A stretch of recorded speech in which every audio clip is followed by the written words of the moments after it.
Islam ini jangan diharap akan dijaga oleh orang lain.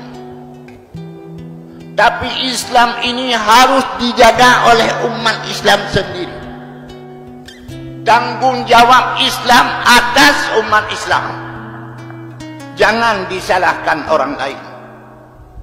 Cara untuk mengokohkan Islam.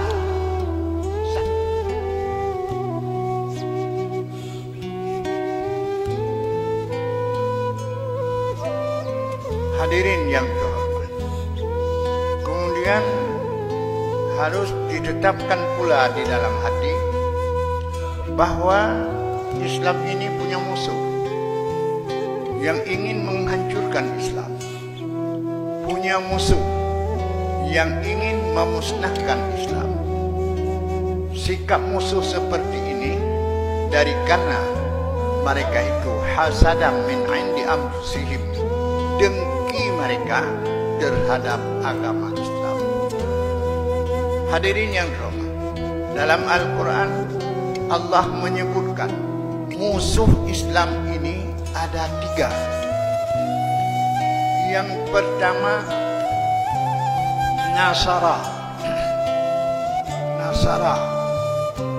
kaum Nasrani. Yang kedua Yahudi. Yang ketiga musuh bagi agama Islam, yaitu kaum musyrik. Kaum musyrik, baik musyrik Majusi yang menyembah api atau musyrik jahiliyah yang menyembah patung, ataupun musyrik lainnya yang tidak mengaku ada Tuhan.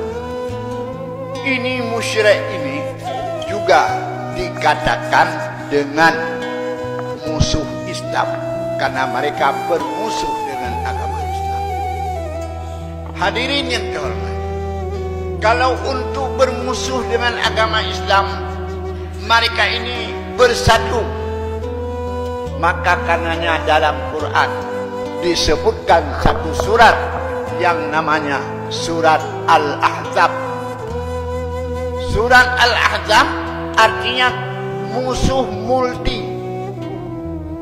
campur Nasrani, Yahudi, dan musyrik. Mereka ini disebutkan dengan Al-Ahzab, yakni bersatu mereka. Padahal Yahudi dan Nasrani saling bermusuh. Padahal Yahudi dengan orang-orang Majusi bermusuh. Tetapi karena menghadapi umat Islam, maka mereka menyatu, ingin membasmikan bumi ini daripada agama Islam. Akan tetapi Allah menyebut dalam takbir hari raya, wahazamal ahzaba wahdah. Allah menghancurkan kaum multi, padahal sendirinya Allah tidak bersekutu. Hadirin yang terhormat, maka dengan pembicaraan saya ini kita harus waspada bahwa musuh Islam tidak segan-segan untuk memusnahkan Islam di atas bumi yang tercinta ini. Kita lihat dengan dua daerah terkenal, yaitu yang pertama Bukhara, tempat lahirnya Imam Bukhari, tempat lahirnya Imam Syekh Bahauddin. Banyak ulama-ulama yang dilahirkan di Bukhara. Bahkan Bukhara itu merupakan asal bagi tarikat Naqsyabandi, tawajuh dan suluk di sana. Yang kedua, negeri tempat kuburnya Imam Bukhari yang disebutkan dengan Provinsi Samarkand. Kedua provinsi ini dalam negara Uzbekistan.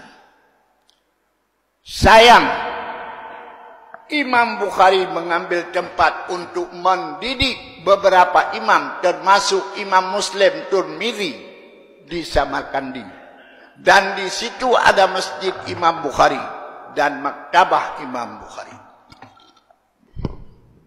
Tetapi apa jadinya? Dua daerah ini yang dikuasai oleh kaum Marxis bergabung dengan Uni Soviet. Akhirnya kegiatan agama di dua provinsi ini tidak boleh, baik secara nyata maupun secara rumah ke rumah.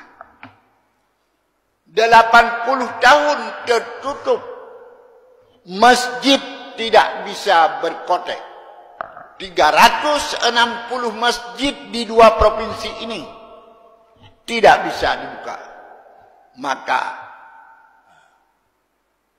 musnahlah Islam. Mereka yang tinggal sekarang, bukan sekarang, tahun 96. Tahun itu kami kunjungi ke negara itu. 96. Tak bisa kita lakukan salat dalam masjid Imam Bukhari karena penuh dengan najis di dalamnya. Tidak bisa kita melaksanakan salat di masjid Syekh Bahauddin. Bangkai-bangkai binatang dum di dalamnya. Mereka generasi muda. Kalau kita tanya nama Islam, Ibrahim, Ismail, juga yang perempuan, Ramlah, Fatimah, semuanya. Tapi tak bisa lagi mengucapkan dua kalimat syahadat. Tak bisa lagi membaca Al-Quran. Berapa hari kami di sana berputar-putar, tidak lagi kita dengar suara azan. Ini teknik yang dilakukan oleh kaum Marxis. Dan kami tanya pada seorang tua yang sudah usianya 90 tahun. Mengapa negeri ini begini? Mereka menjawab, ketika dikuasai oleh Marxis, bahasa mereka, komunis, bahasa kita, tidak boleh kegiatan Islam. Maka inilah yang terjadi. Padahal di sana, Samarkandi, sudah pernah tabi'in, sahabat, mengunjung membawa agama. Di antaranya anak Ibnu Abbas, beliau kubur di Samarkandi. Anak Ibnu Abbas, cucu daripada Rasulullah, walaupun bukan cucu langsung.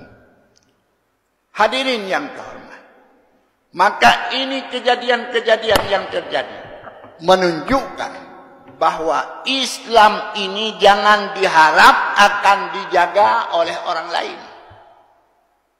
Tapi Islam ini harus dijaga oleh umat Islam sendiri. Tanggung jawab Islam atas umat Islam. Jangan disalahkan orang lain. Cara untuk mengokohkan Islam. 1. Hidupkan pengajian. Hidupkan pendidikan. Dan hidupkan jamaah. Maka ini caranya. Kita mengembalikan semangat generasi kita untuk bertahan dengan agama suci ini.